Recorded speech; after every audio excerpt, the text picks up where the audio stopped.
오늘의 사연 시작합니다. 55입니다.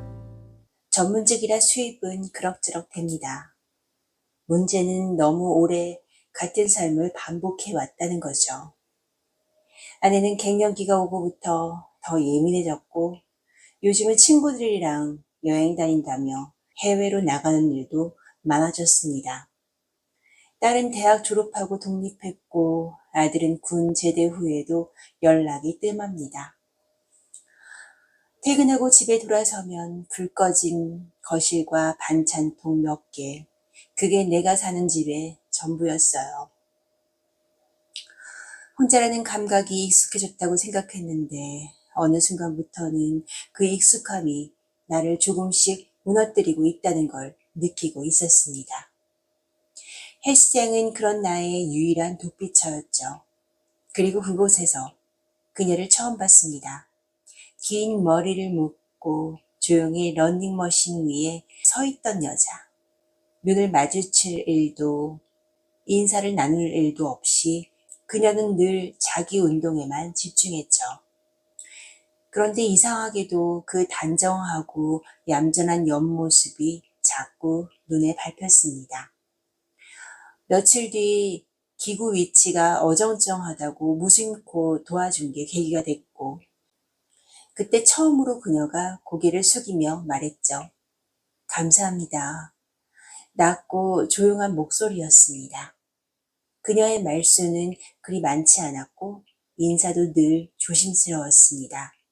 그러던 어느 주말 저녁에 마트에서 그녀를 다시 만났습니다. 장바구니 2개에 생수 2통, 혼자 들기엔 버거워 보였어요. 같은 아파트 사시죠? 저도 가는 길인데 도와드릴게요. 처음엔 정중하게 거절했지만 결국 고맙다며 고개를 숙였고 우리는 함께 집으로 향했습니다. 엘리베이터 안에서 처음으로 우린 조금 더 많은 대화를 나눴습니다. 그녀는 꽃 공방을 운영하는 플로리스트였고 몇 해 전 이혼 후에 혼자 살아간다고 했습니다. 그 말이 왜 그렇게 오래 남았는지 모르겠어요. 혼자라는 말이 그날따라 왜 그렇게 크게 들렸는지 그녀 집 앞에 도착해 생수 2통을 주방 옆에 내려놓고 돌아서려는데 그녀가 말했습니다. 생수는 혼자 옮기기 힘들었는데 너무 감사합니다. 나는 가볍게 웃으며 고개를 끄덕였고 그녀는 문 앞에 조용히 서 있었습니다. 문이 닫히기 전 그녀의 눈길이 어딘가 머뭇거렸던 것 같았습니다. 그날 이후 나는 가끔 그녀의 집 쪽을 바라보게 됐습니다. 그날도 퇴근 후 헬스장에서 늘 그렇듯 운동을 마치고 정리하려는 참이었습니다. 그녀가 먼저 말을 걸었습니다. 오늘도 땀 많이 흘리셨네요. 네, 일은 앉아서 하는데 운동이라도 안 하면은 허리가 굳어버릴 것 같아서요. 우린 짧게 웃었고 나란히 운동복 차림으로 헬스장에 나섰습니다. 같은 아파트, 같은 방향. 그녀와의 동행이 이제는 조금은 익숙해졌습니다. 엘리베이터 앞에서 그녀가 말했습니다.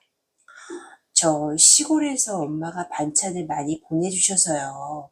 아, 어머니께서 자주 보내주시나 보네요. 네, 혼자 사니까 이것저것 싸서 보내세요. 오늘도 꽤 많이 왔거든요. 어차피 혼자 먹을 건데 같이 드시고 가실래요? 그녀의 말투는 여전히 조용했고 표정엔 어떤 계산도 없었습니다. 잠깐 망설였습니다. 하지만 오늘도 집에는 나 혼자, 아내는 친구들과 해외 골프 여행 중이었고 딸과 아들은 연락조차 없는 요즘입니다. 그러죠 뭐. 이 시간에 밥 혼자 먹는 거 솔직히 좀 싫더라고요. 그녀는 웃지 않았지만 표정이 살짝 풀어졌습니다. 그녀의 집엔 반듯한 나무 식탁과 정갈하게 놓인 반찬들, 적당한 조명과 은은한 음악이 있었습니다. 혼자 있을 땐 대충 먹는데 누가 오면 그래도 이렇게 차려야 할 것 같아서요. 그녀는 차분하게 그릇을 놓고 않고 물컵을 건넸습니다. 우린 마치 몇 년 된 지인처럼 조용히 밥을 먹었습니다. 많은 말을 하지 않아도 괜히 마음이 놓였습니다. 식사를 마치고 그녀는 조용히 그릇을 싱크대에 옮겼습니다. 나도 자리에서 일어났습니다. 잘 먹었습니다. 이제 슬슬 들어가 봐야 되겠네요. 그때 그녀가 내 손목을 조용히 붙잡았습니다.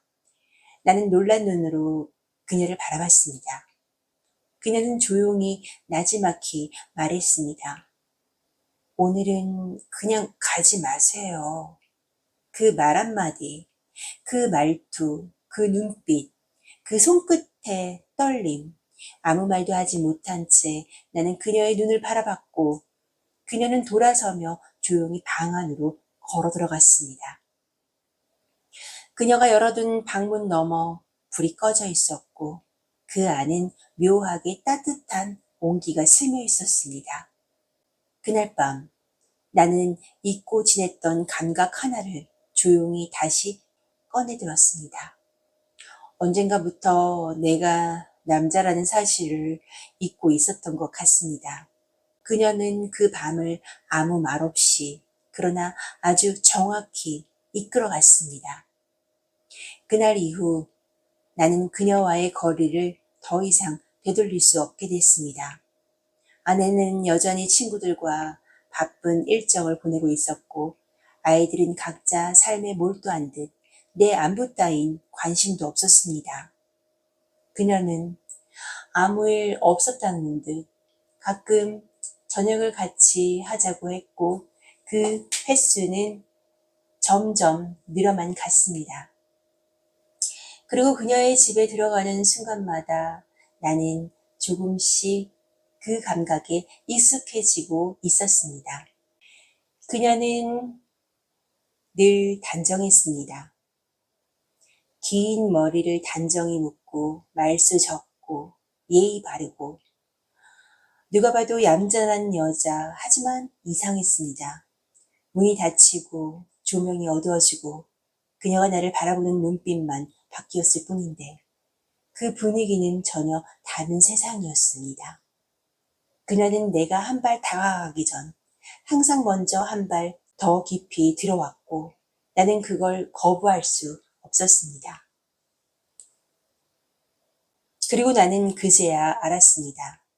그녀는 내가 생각했던 그런 여자가 아니었습니다. 그녀는 내 아내와는 달랐습니다.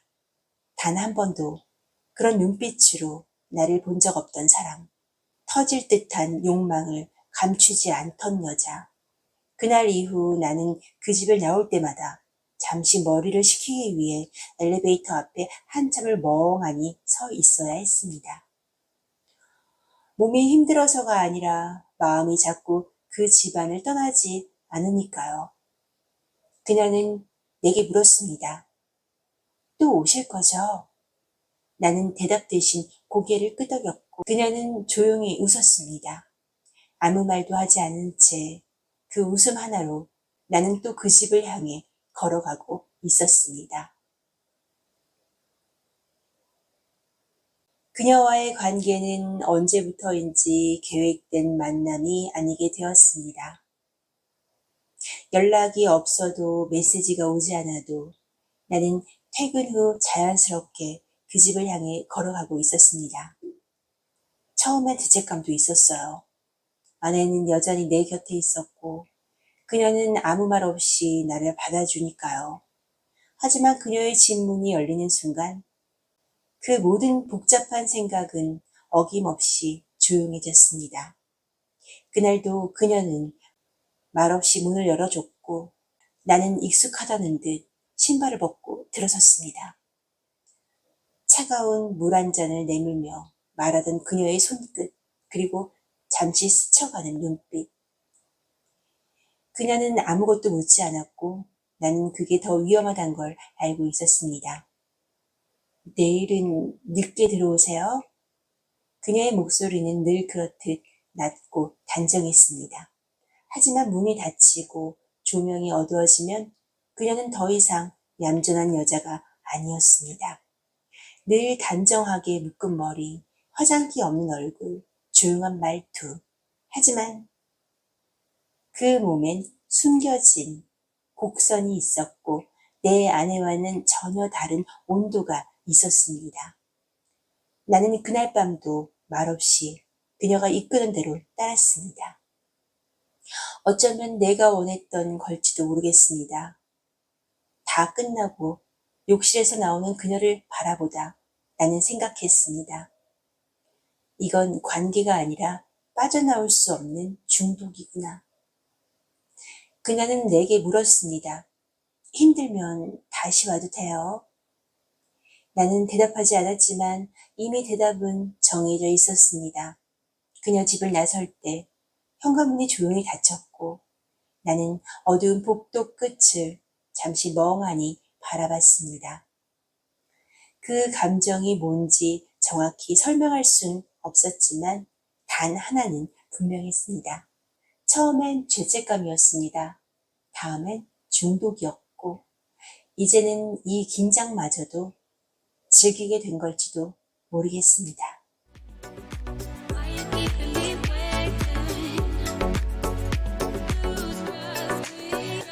오늘도 조용히 응원해주신 오빠 감사합니다.